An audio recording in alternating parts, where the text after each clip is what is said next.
desafortunadamente, se ha decantado como otro traidor más. Marquen mis palabras, porque por más que a algunos les incomode que les pinchemos el globo de lo que consideran es una etapa de estabilidad recuperada, vamos a decir lo que pensamos, porque no estamos acá para agradar a nadie, menos a políticos y menos cuando esos políticos se venden como lo distinto para terminar siendo más de lo mismo. Y eso es lo que nos parece estar mostrando hoy Vizcarra y su ministro conspirador Villanueva. Hay quienes prefieren en estos momentos taparse los ojos ante los primeros indicios de este pacto Vizcarra corruptos, aduciendo que hay que colaborar con la gobernabilidad, que hay que dejar trabajar a Vizcarra y a su gente, que hay que cuidar la institucionalidad. ¿Cuál institucionalidad? Preguntamos. ¿La misma que decían defender cuando defendían a BPK? ¿El corrupto que precisamente se tiraba abajo la institucionalidad para salvar su pellejo? No, pues.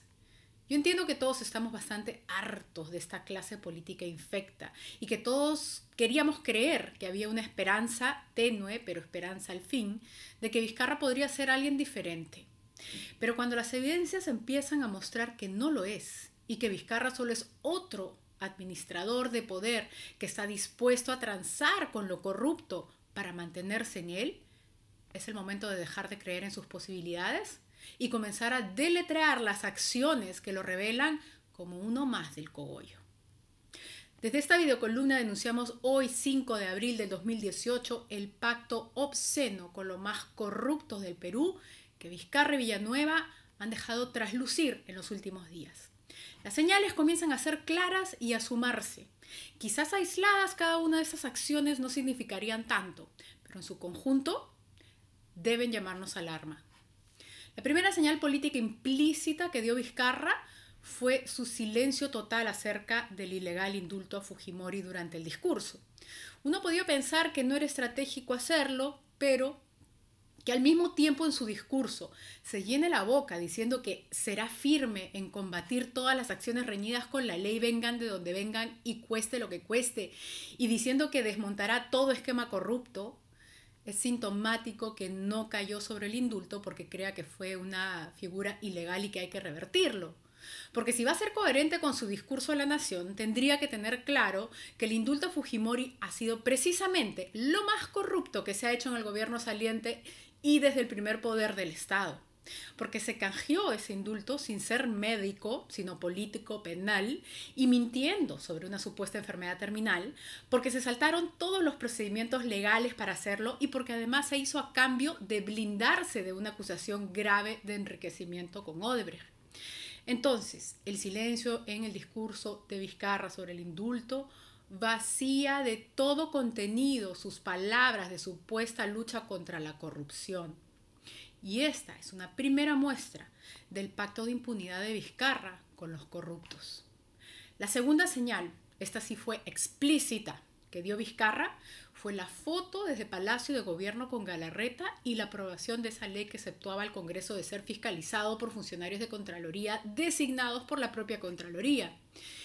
Si bien es cierto que esto ya era así antes, pero justamente porque estaba mal que así fuera, es que se propuso en el proyecto de ley original que el Congreso ya no fuera quien escogiera a sus fiscalizadores, sino la Contraloría. Sin embargo, el fujimorismo sacó ese artículo del proyecto a último momento. Y ese fue el mamarracho no solo aprobado por Vizcarra, sino explícitamente la impunidad congresal avalada por Vizcarra al recibir a Galarreta en Palacio, específicamente para tomarse esa foto con la promulgación de esta nefasta ley Pacto de Impunidad. No era necesario ni que se tomara una foto ni que Galarreta fuera a Palacio, y no es casualidad que así se hiciera. Es un claro mensaje del pacto número 2 de impunidad. La tercera y más contundente señal del pacto con los corruptos, el pacto número 3, ha sido la composición del gabinete. Si bien es cierto que muchos son provincianos y en buena hora el descentralismo necesario, y también en buena hora muchos son experimentados funcionarios públicos, no puede ni podrá pasar desapercibido el pacto con lo corrupto con la designación de Huerta, Eresi y Popolizo. Es cierto que las carteras de educación, cultura y salud no han sido entregadas en canje, y son carteras esenciales, pero tomando en cuenta que el MEF, que es el que corta la torta y que el MEM produce ministerios productivos, están los señorones del Club Confiep de siempre, podemos dar por descontado que salud y educación serán las primeras carteras en ser licuadas por el sistema al que Vizcarra ha decidido dar continuidad. Pero más importante aún es qué mensajes están dando Vizcarra y Villanueva al designar y respaldar al ministro de Defensa José Huerta, quien no solo fue uno de los vergonzosos firmantes del acta de sujeción a Montesinos por parte de las Fuerzas Armadas, sino que peor aún, fue uno de los poquísimos selectos invitados militares al cumpleaños del corrupto y gemelo de Fujimori, Vladimiro Montesinos. Decir, como ha hecho Villanueva, que eso fue hace años, es sugerir que el paso del tiempo es suficiente para olvidarnos de lo corrupto, cuando lo corrupto gana espacios de poder hoy. No puede ser casualidad que en defensa nada menos se ponga un hombre de cercanías tales como Montesinos, que fue un selecto invitado suyo. Se suma a ello como síntoma del pacto de Vizcarra y Villanueva con lo corrupto la designación de Heresi en el Ministerio de Justicia. Esa sí es una afrenta total a la justicia y una confesión de parte del pacto infame con lo corrupto que este gobierno ha elegido hacer bajo la coartada de la estabilidad o gobernabilidad, solo para durar en el poder. Vizcarra, queda claro, no se echa al fujimorismo como lo hizo PPK, pero tampoco queda esto muy claro, tampoco lo va a confrontar ni al fujimorismo ni al aprismo corruptos, es lo que estamos viendo. Si el indulto ilegal fue un punto de no retorno para PPK y las justicias nacional y supranacional están evaluando la ilegalidad de cómo se procedió, ¿qué va a hacer el ministro de Justicia Heresi, que estuvo a favor del indulto públicamente, cuando estos órganos concluyan que debe revertirse el indulto y la gracia ilegales otorgadas a Fujimori? Y tan grave como su posición en esto son las juntas y conexiones con procesados y condenados peces gordos y medianos de la política peruana. Heresi ha sido colaborador cercano de personajes procesados y sentenciados por corrupción como Carlos Burgos, Félix Moreno y Alex Curi. Con Curi, que está en la cárcel por corrupción, formó una alianza electoral pese a sus vínculos comprobados con Montesinos. Heresi no solo es muy amigo de estos políticos con antecedentes penales, sino también del fujimorismo y del aprismo corruptos. Y el Ministerio de Justicia, como bien ha dicho la Coordinadora Nacional de los Derechos Humanos, no solo dirige la política nacional y la defensa jurídica del Estado en derechos humanos y contra la corrupción, sino que tiene bajo su encargo la supervisión de organismos como el INPE, o sea, puede decidir sobre las condiciones carcelarias de presos condenados por corrupción, evaluar indultos y más. Y tiene absoluta injerencia en las procuradurías que trabajan para meter a la cárcel a los corruptos de Odebrecht y demás. Y resulta que este ministro es amigo de procesados y sentenciados por corrupción. Por todo lo expresado, me temo que Vizcarra y Villanueva ya se decantaron por un pacto con los más corruptos del país.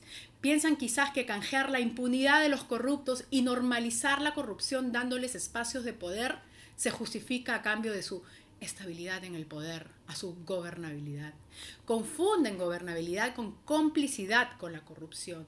Y como dice Gustavo Gorriti, si uno dice que va a luchar contra un corrupto mientras se alía con otro corrupto mayor, se puede suponer que la lucha anticorrupción no es más que un pretexto para hacerse del poder. Siento mucho interrumpir su fiesta de cumpleaños y pincharles todos sus globos a quienes no quieren ver. Pero no voy a alinearme con quienes hacen análisis del gabinete Vizcarra justificándolo en la Realpolitik, justificando que su orfandad política lo obligaba a hacer concesiones, porque hay ciertas concesiones, como este pacto con lo corrupto, que solo ahondan nuestra crisis como país y que más temprano que tarde nos van a pasar nuevamente la factura. La designación de Heresi es un caballo de Troya que nos asegura nuevas crisis.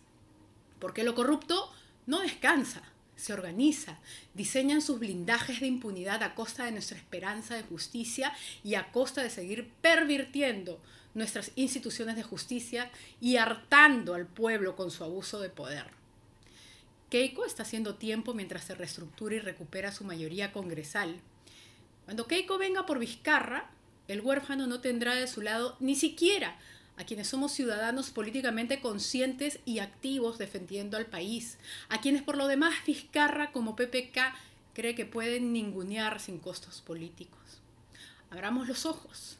Nadie quiere que le vaya mal al país, pero tampoco podemos cegarnos y convertirnos en cómplices de esta entrega funcional a los corruptos con la que Vizcarra y Villanueva han inaugurado este gobierno.